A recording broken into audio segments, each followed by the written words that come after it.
Տիկին Մկրտչյան, ինչ ցույց տվեց Գյումրին։ Գյումրին ցույց տվեց, որ Նիկոլի հետ խոսել որևէ պրոցեսների մասին հնարավոր չէ։ Այդ ընտրությունները չեն եղել ազատ, չեն եղել արդար, չեն եղել հավասար, այն վարչական ռեսուրսը, շտաբերում չնախատեսված գործունեությունը, որը ընտրական օրենսգրքով նախատեսված չէ, որ շտաբերում պիտի իրականացվի, խոսքը ՔՊԱ-ականների մասին է,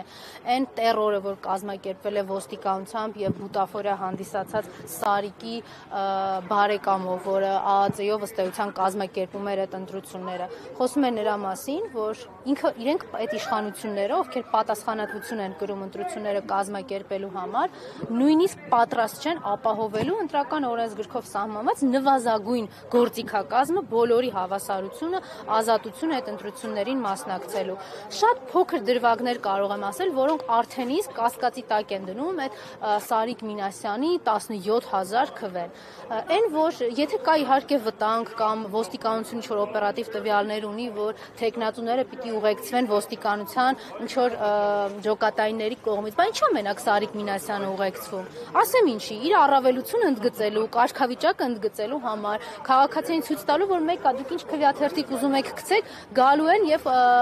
այն իրավիճակը, որը ուզում է Նիկոլը ստանա, սա ընտրություններ ոչ թե Սարիկի կամ չգիտեմ մեկ այլնի միջև, այլ սա ուղիղ Նիկոլի կողմից հերթական անգամ կազմակերպված բեսպրիձելներ, որը պիտի ստանար իր ցանկալի արտացոլումը։ Եվ այն փաստը, որ ինքը միանգամից տենց ափալ-թափալ արագ հայտարարություն է տարածել Նիկոլ Փաշինյանը, խոսում է նրա մասին, որ այնպիսի մեխանիզմներ է ընտրակեղծիքների դրսևորվել այդտեղ, որ Նիկոլը ուզում է արագ-արագ ծածկադմփոց անի այդ արդյունքները, շատ լավ հասկանալով, որ իր համար շատ հեշտ կլինի զավթել այդ աթոռը։ Իդեպս համատեքստում նշեմ, որ դիտորդներից մեկը ասել էր, որ երբևէ նախկինում չի տեսել այնպիսի ընտրախախտումների տեսակներ, որոնք այս անգամ է տեսել։ Եթե այդ դիտորդները ազնիվ լինեն, իհարկե մեզ մոտ այնպես է ստացվել, որ նախորդ տարիներին դիտորդները բոլոր այն մարդիկ էին զուգադիպությամբ, նախկին իշխանությունների մասին է խոսքը, զուգադիպությամբ, ում կազմակերպություններն ու ՀԿ-ները դրսից էին ֆինանսավորվում, ու հետո էլի նույն խիստ պատահականությամբ 2018 թվականին Նիկոլ Փաշինյանի կազմակերպած իշխանազավթման շահառուն դարձան։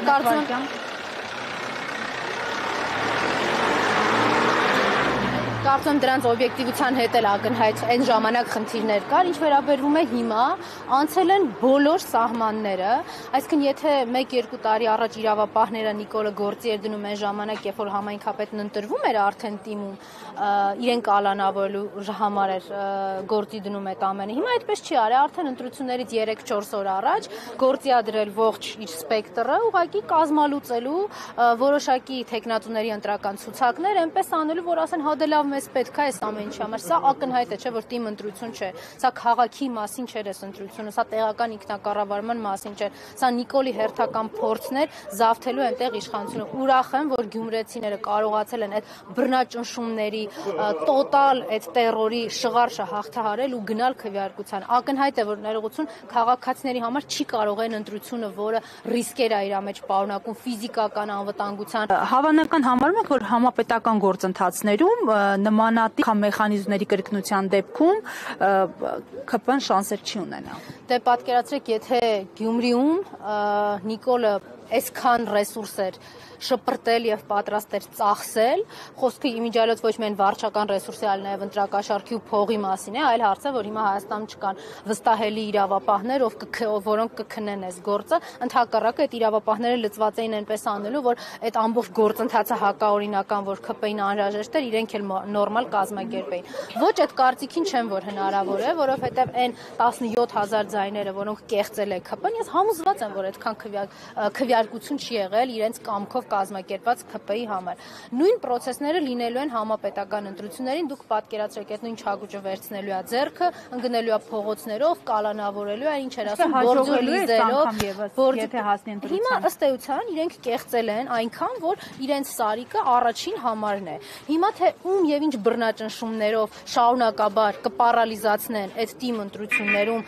գրանցված արդյունքները արդեն ավականու մանդատների տեսքով քաղաքապետին, ընտրության, դա մենք մի անգամ չի որ տեսել ենք Վանաձորում, տեսել ենք Ալավերդիում կամ ինչ ենք հեռագրում, նույն Գյումրիում, ինչի է Գյումրիում եղել արտահերթ ընտրություն, որտեղ Նիկոլը որոշել է, որ պիտի մի 10-15 հոգի Բալասանյան դաշինքից մարդիկ, ովքեր դեռ 3 զբաղվում էին քաղաքականությամբ, այն աստիճանի տերորի ենթարկեն, ֆիզիկական անվտանգության սպառնալիքներ հղեն այդ մարդկանց հասցեին, որ ում զանգում են այս մի ամիսը, ոչ ընտրությամբ են հետաքրքրում, ոչ քաղաքականությամբ են զբաղվում։ Այն ժամանակ, երբ որ դեռ 2 տարի առաջ կամ արտահայտություն ունեին քաղաքի իշխանությունը վերցնելու եւ քաղաքային իշխանություն ձևավորելու։ Եթե ոչ ընտրությամբ, ապա ինչպես եք պատկերացնում իշխանափոխությունը։ Ես բազմիցս նշել եմ, որ Նիկոլ Փաշինյանը հեռանալու է բացառիկ հակազդեցության արդյունքում։ Այդ բացառիկ հակազդեցությունը վստահաբար Նիկոլի օրակարգով գնալու մասին չէ։ Դա ինչպես կլինի, ես պատկերացում չունեմ, բայց խնդիրը այն է, որ Նիկոլի առաջարկած օրակարգով ընտրության գնալ, հետո Նիկոլի առաջարկած օրակարգով գնալ պարլամենտ հարց ու պատասխանի։ Այդ ճանապարհը չի վստահաբար ու մենք անցել ենք դա մի անգամ 21 թվականին։ Վիլեն Գաբրելյանը երեկվա իր պահվածքից հետո մանդատը վայր կդնի։ Իհարկե ոչ, դա ՔՊ-ական նորմալ պահվածք է։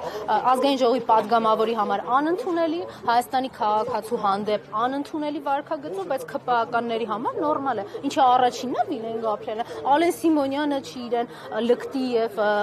անպարկեշտ պահել, Անդրանիկ Քոչյանը չի լկտի անպարկեշտ պահել, ՔՊ կանայք չեն, որ հարձակվել են ազգային ժողովում կին լրագրողների վրա։